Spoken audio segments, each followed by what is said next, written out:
রমজানের প্রথম রাতের যে চাঁদটা এটা আমরা দেখব। এটা হলো আমাদের প্রথম করণীয়। দ্বিতীয় করণীয় হলো চাঁদ দেখে আমরা দোয়া করব। তিরমিজির হাদিস 3451 নম্বর হাদিস, তালহা রাদিয়াল্লাহু তাআলা আনহুর বর্ণনা। তিনি বলেন, রাসূলুল্লাহ সাল্লাল্লাহু আলাইহি সাল্লাম যখন নতুন চাঁদ দেখতেন তখন এই দোয়াটা পড়তেন, আল্লাহুম্মা আহিল্লাহু আলাইনা বিল ইয়ুমনি ওয়াল ঈমান ওয়াস সালামাতি ওয়াল ইসলাম রব্বি ওয়া রাব্বুকাল্লাহ। নতুন চাঁদ দেখে এই দোয়াটা পড়া, এটা হলো 2 নাম্বার করণীয়। 3 নাম্বার করণীয়, রমজানের প্রথম রাত তারাবির সালাত আমরা আদায় করব। তারাবির নামাজ আমরা আদায় করব ইনশাআল্লাহ। তারাবির নামাজ আমরা আদায় করব।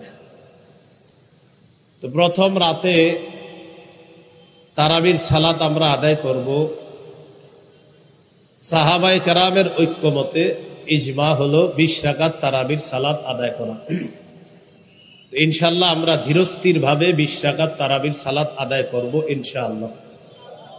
সহিহ বুখারীর বর্ণনা 2009 নম্বর হাদিস, قال رسول الله صلى الله عليه وسلم من قام رمضان إيمانا واحتسابا غفر له ما تقدم من ذنبه। যে ব্যক্তি বিশ্বাসের সাথে এবং সওয়াবের আশায় রমজানের রাতের বেলা সালাত আদায় করবে, আল্লাহ তাআলা তার আগের সবগুলা গুনাহ মাফ করে দিবেন। তারাবির সালাত আদায় করা। 4 নাম্বার করণীয়, তারাবিতে কোরআন তেলাওয়াত করা, খতম পড়ার চেষ্টা করা, কমপক্ষে 1 খতম, বেশি পারলে আরো ভালো। খতম তারাবি সম্ভব না হলে যে সূরাগুলা পারে যারা, ওই সূরা দিয়ে তারাবির সালাত আদায় করা। 21 নম্বর পারা শুরু হয়েছে সূরা আনকাবুতের 45 নম্বর আয়াতের মাধ্যমে। আল্লাহ তাআলা বলেন, উতলু মা উহিয়া ইলাইকা মিনাল কিতাব। কিতাবের যে ওহী আপনার কাছে আসে, কোরআনের যে ওহী আপনার কাছে আসে, এটা আপনি তেলাওয়াত করেন। প্রিয় মুসলমান ভাইয়েরা, 3টা অভ্যাস মৃত্যু পর্যন্ত আমরা প্রতিনিয়ত ধরে রাখার চেষ্টা করব ইনশাআল্লাহ। কয়টা অভ্যাস? 1 নম্বর তেলাওয়াত, 2 নম্বর গুরুত্ব সহকারে 5 ওয়াক্ত নামাজ, 3 নম্বর সাধ্য অনুযায়ী দান সদকা। সূরা ফাতিরের 29 নম্বর আয়াত, 22 পারা 16 নম্বর পৃষ্ঠার একদম শেষ আয়াত। আল্লাহ তাআলা বলেন, ইন্নাল্লাযীনা ইয়াতলুনা কিতাবাল্লাহ ওয়া আকামুস সালাতা ওয়া আনফাকু মিম্মা রাযাকনাহুম সিররাও ওয়া আলানিয়াতান ইয়ারজুনা তিজারাতান লান তাবুর। নিশ্চয়ই যারা আল্লাহর কিতাব তেলাওয়াত করে, ওয়া আকামুস সালাহ, যারা নামাজ কায়েম করে, ওয়া আনফাকু মিম্মা রাযাকনাহুম সিররাও ওয়া আলানিয়া, যারা আমার দেয়া রিজিক থেকে গোপনে প্রকাশ্যে দান করে, ইয়ারজুনা তিজারাতান লান তাবুর। আল্লাহ তাআলা বলেন, তারা এমন ব্যবসার কামনা করে যে ব্যবসা কখনো ধ্বংস হবে না, লাভ আর লাভ। এই 3টা আমল নারী পুরুষ যারা সন্তান আদি তাদেরকেও শিখিয়ে দেওয়া। নিয়মিত তেলাওয়াত, 5 ওয়াক্ত নামাজ, নিয়মিত দান সদকা, 2 টাকা হলেও সদকা করা নিয়মিত। আল্লাহ তাআলা তৌফিক দান করেন। তো রমজানে 4 নাম্বার করণীয় কোরআন তেলাওয়াত করা। রমজান তো কোরআন নাজিলের মাস। সূরা বাকারার 185 নম্বর আয়াত, 2 পারার 7 নম্বর পৃষ্ঠা শুরু হয়েছে যে আয়াতের মাধ্যমে। আল্লাহ বলেন, শাহরু রমাদানাল্লাযী উনজিলা ফীহিল কুরআন। রমজান মাস যেই মাসে কোরআন নাজিল করা হয়েছে, এটা কোরআন নাজিলের মাস। সহিহ বুখারীর বর্ণনা 1902 নম্বর হাদিস, 1902 এই হাদিসের মধ্যে আছে, কানা জিবরিল আলাইহিস সালাতু ওয়াস সালাম ইয়ালকাহু কুল্লা লাইলাতিন ফি রমাদান। ইয়ারিদু আলাইহিন নবী সাল্লাল্লাহু আলাইহি ওয়াসাল্লাম আল কুরআন। রমজান মাসে জিবরিল আলাইহিস সালাতু ওয়াস সালাম প্রতি রাতে নবীজির সাথে সাক্ষাৎ করতেন, আর নবীজি জিবরিল আমিনকে কোরআন প্রতিদিন জিবরিলকে শোনাইতেন। তো রমজান মাস কোরআন নাজিলের মাস, বেশি থেকে বেশি কোরআন তেলাওয়াত করার চেষ্টা করব, আল্লাহ তৌফিক দান করেন। সহিহ বুখারীর বর্ণনা 5011 নম্বর হাদিস, বারা ইবনে আযিব রাদিয়াল্লাহু তাআলা আনহুর বর্ণনা, তিনি বলেন, কানা রাজুলুন ইয়াকরাউ সূরাতাল কাহফি, এক সাহাবী রাতের বেলা সূরা কাহফ তেলাওয়াত করতেছিলেন। ফাতাগাশশাতহু সাহাবা, আকাশের মেঘখণ্ড তার বাড়ির উপরে এসে উপস্থিত হয়ে গেছে, মেঘ। ওয়া ইলা জানিবিহি হিসানুন মারবুতুন বিশাতানাইন, তার পাশে একটা ঘোড়া বাঁধা রশি দিয়ে তিনি কোরআন তেলাওয়াত করেন। ফাজআলা ফারাসুহু ইয়ানফিরু, তার ঘোড়াটা লাফায়, তিনি তেলাওয়াত বন্ধ করে দিলেন, মেঘখণ্ডটা শূন্যে বিলীন হয়ে গেল। সহিহ মুসলিমে আছে আরজা ফিল জাওয়ি, মেঘখণ্ডটা শূন্যে বিলীন হয়ে গেছে। সাহাবী পরের দিন রাসূল সাল্লাল্লাহু আলাইহি সাল্লামের কাছে আসছে। আরজা এটা বুখারীতে না, আরজা ফিল জাওয়ি এটা মুসলিমে, আর বুখারীরটা হলো এটা। তো নবীজির সাহাবী নবীজির কাছে গেলেন, যাওয়ার পর গত রাতের ঘটনাটা শুনাইলেন, হুজুর এমন এমন ঘটনা। ফাকালা রাসূলুল্লাহ সাল্লাল্লাহু আলাইহি ওয়াসাল্লাম তিলকাস সাকিনাতু তানাজ্জালাত বিল কুরআন, কোরআন পড়লে সাকিনা নাজিল হয়, প্রশান্তি নাজিল হয়। গত রাতে প্রশান্তি নাজিল তো হয়েছে, আল্লাহ তোমাকে সরাসরি দেখার ব্যবস্থা করেছে। এটা ছিল প্রশান্তি, সাকিনা। আর সহিহ মুসলিমে আসছে মেঘখণ্ডের ভিতরে ছিল আমসালুস সুরুজ, এই ছোট ছোট বাতির মতো ছিল এটার ভিতরে। নবীজি বললেন যে বাতিগুলা দেখলা, তিলকাল মালাইকাতু তাসতামিউ লাক, এরা ছিল আল্লাহর ফেরেশতা, তোমার কোরআন তেলাওয়াত শোনার জন্য তারা দুনিয়াতে চলে এসেছে, তোমার তেলাওয়াত শোনার জন্য। তাহলে 4 নাম্বার কোরআন তেলাওয়াত করা, 3 নাম্বার তারাবির সালাত পড়া, 4 তারাবির সালাতে কোরআন পড়া, আর সালাতের বাহিরেও বেশি থেকে বেশি কোরআন পড়ার চেষ্টা করা। আল্লাহ তৌফিক দান করেন। তিরমিজির হাদিস 2909 নম্বর হাদিস, 2909, قال رسول الله صلى الله عليه وسلم خيركم من تعلم القرآن وعلمه। রাসূলুল্লাহ সাল্লাল্লাহু আলাইহি সাল্লাম বলেন, তোমাদের মধ্যে সর্বোত্তম ওই ব্যক্তি যে কোরআন শিখে অন্যকে শিখায়, যে কোরআন শিখে অন্যকে শিখায়। তিরমিজির হাদিস 2910 নম্বর হাদিস, 2910, قال رسول الله صلى الله عليه وسلم قرأ حرفا من كتاب الله فله به حسنة والحسنة بعشر أمثالها। কেউ যদি কোরআনের একটি অক্ষর তেলাওয়াত করে, আল্লাহ তার আমলনামায় 10টি নেকি লিখবে। দেখেন, আমরা এই হাদিসটি শোনার পর আজকে পর্যন্ত না হইলেও 100, 200, 300, 500 মাহফিলে সুবহানাল্লাহ পড়ছি যে কোরআনের এক অক্ষর বললে কয় নাকি। আজকের আগে শুনেছেন না এই কথা, কিন্তু পড়ছেন কয়জন কোরআন? এই যে কোরআন এক অক্ষর বললে 10 নাকি, সবাই সুবহানাল্লাহ বলি, কিন্তু পড়া ধরছেন কয়জন? মাশাআল্লাহ। আচ্ছা, যাই হোক, তাহলে আমরা ফজিলত শুনি, কিন্তু যেই কথাটা হুজুর বললেন যেটা করলে এটা করি না। হুজুর ওয়াজ করলেন যে ফজরের নামাজ যে ব্যক্তি জামাতে পড়বে, মান সাল্লাল গাদাতা ফি জামাআ, যে ব্যক্তি ফজর জামাতে পড়বে, ফাকান্নামা সাল্লাল লাইলা কুল্লা, সে যেন সারা রাত নামাজ পড়বে। এখন আপনি সুবহানাল্লাহ বললেন কিন্তু ফজর বললেন না, তাহলে আমরা কি শিখলাম? আমরা সুবহানাল্লাহ বলি, এটা অবশ্যই সওয়াব, যেই কাজটা করার কথা বলা হয় এটা আমরা ধরি না। কোরআন এক অক্ষর বললে 10 নেকি, মানে কি? মানে আমি পড়তে হবে। আল্লাহ আমাদের সকলকে কোরআন চর্চা আমরা যেন প্রতিনিয়ত করতে পারি, আল্লাহ তৌফিক দান করেন। এই হলো 4 নাম্বার করণীয়। 5 নাম্বার করণীয়, যেহেতু সাহরির সময় আল্লাহ আমাদেরকে উঠার তৌফিক দান করবে ইনশাআল্লাহ, সাহরির সময় উঠে আমরা 8 রাকাত তাহাজ্জুদ করবো। কয় রাকাত?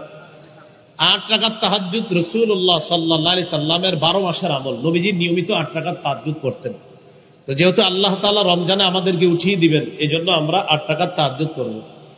তাহলে প্রথম রাতে সাহাবায়ে কেরামের ঐক্যমত, ইজমা, 20 রাকাত তারাবি পড়বো। তারাবি হলো শুধু রমজানের নামাজ, আর নবীজির 12 মাসের নামাজ হলো তাহাজ্জুদ 8 রাকাত। এটা যেহেতু সাহারির সময়, আজকে চাইলে আপনি আজকেও পড়েন, কিন্তু রমজানে যেহেতু আমরা উঠেই যাই, এই জন্য রমজানে সাহারির সময় উঠে আমরা 8 রাকাত তাহাজ্জুদ পড়বো। আল্লাহ তৌফিক দান করেন। তিরমিজির হাদিস 2616 নম্বর হাদিস, লম্বা হাদিসের অংশ বিশেষ। মুআজ ইবনে জাবাল রাদিয়াল্লাহু তাআলা আনহুকে রাসূলুল্লাহ সাল্লাল্লাহু আলাইহি সাল্লাম বললেন, আলা আদুল্লুকা আলা আবওয়াবিল খাইর। মুআজ, আমি কি তোমাকে কল্যাণের দরজা সমূহের কথা বলবো না? রাসূলুল্লাহ সাল্লাল্লাহু আলাইহি সাল্লাম বললেন, কল্যাণের অনেক দরজা, এর মধ্যে অন্যতম কল্যাণের দরজা হলো 3টি। কয়টি? 1 নাম্বার as-সাওমু জুন্নাহ, সিয়াম হলো কল্যাণের 1 নাম্বার দরজা। 2 নাম্বার as-সাদাকা, সদকা। সদকা এমন একটা আমল, তুতফিউল খাতিআতা কামা ইউতফিউল মাউন নার। পানি যেমন আগুনকে নিভিয়ে দেয়, সদকা মানুষের গুনাহগুলা ধুয়ে মুছে সাফ করে দেয়। 3 নাম্বার ওয়াসালাতুর রাজুলি মিন জাওফিল লাইল, রাতের বেলা তাহাজ্জুদ নামাজ পড়া। রাতে কি পড়া? তাহাজ্জুদ নামাজ পড়া। তাহলে 3 নাম্বার তারাবি পড়া, 4 নাম্বার তেলাওয়াত করা, 5 নাম্বার তাহাজ্জুদ পড়া। তারাবি সাহাবায়ে কেরামের ঐক্যমতে 20 রাকাত তারাবি শুধু রমজানের আমল, আর 8 রাকাত তাহাজ্জুদ 12 মাসের আমল। চেষ্টা করব 12 মাস পড়ার জন্য, কিন্তু 12 মাস যেহেতু কর্মব্যস্ততার কারণে আমরা উঠতে পারি না, শরীর ক্লান্ত থাকে, তাই ফজরের সময় উঠি। রমজানে যেহেতু আমরা উঠবো সাহারি খাওয়ার জন্য, ইনশাআল্লাহ রমজানে সাহারির সময় 8 রাকাত তাহাজ্জুদ পড়ার চেষ্টা করব। আল্লাহ তৌফিক দান করুন। 6 নাম্বার সাহারি খাবো। অনেকে পালোয়ানগিরি দেখায়, না আমি না খায়া রোজা রাখি। আপনার কে বলছে না খায়া রোজা রাখি? সাহারি খাবেন। সাহারি খাওয়া নবীজির সুন্নত, সাহাবায়ে কেরামের সুন্নত। সহিহ বুখারীর বর্ণনা 1921 নম্বর হাদিস, 1921 এই হাদিসের মধ্যে আছে, আন যায়েদ ইবনে সাবিত রাদিয়াল্লাহু তাআলা আনহু قال, চেষ্টা করব আল্লাহ তৌফিক। তাসাহহারনা মা রাসূলিল্লাহি সাল্লাল্লাহু আলাইহি ওয়াসাল্লাম। যায়েদ ইবনে সাবিত রাদিয়াল্লাহু তাআলা আনহু বলেন, আমরা রাসূলুল্লাহ সাল্লাল্লাহু আলাইহি সাল্লামের সাথে সাহরি খেয়েছি, অতএব আমরাও সাহরি খাবো ইনশাআল্লাহ। সহিহ বুখারীর 1923 নম্বর হাদিস, 1923 قال رسول الله صلى الله عليه وسلم تسحروا فإن في السحور بركتان। তোমরা সাহরি খাও, সাহরির মধ্যে বরকত আছে। সাহরিতে কি আছে? বরকত।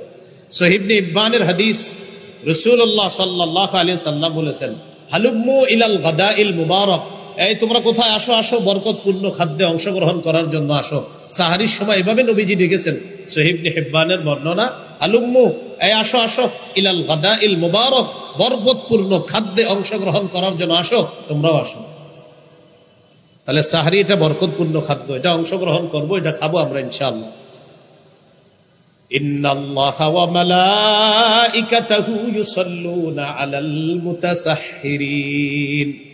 সাহরির সময় যারা জাগ্রত হয়, সাহরি খায়, তাদের উপর আল্লাহ রহমত নাজিল করেন। ফেরেশতারা আল্লাহকে বলে, আল্লাহ এই লোক সাহরির সময় উঠেছে, জাগ্রত হয়েছে, তাহাজ্জুদ পড়ছে, সাহরি খাইতেছে, আপনি তাকে মাফ করেন, আপনি তাকে মাফ করেন, আপনি তাকে মাফ করেন।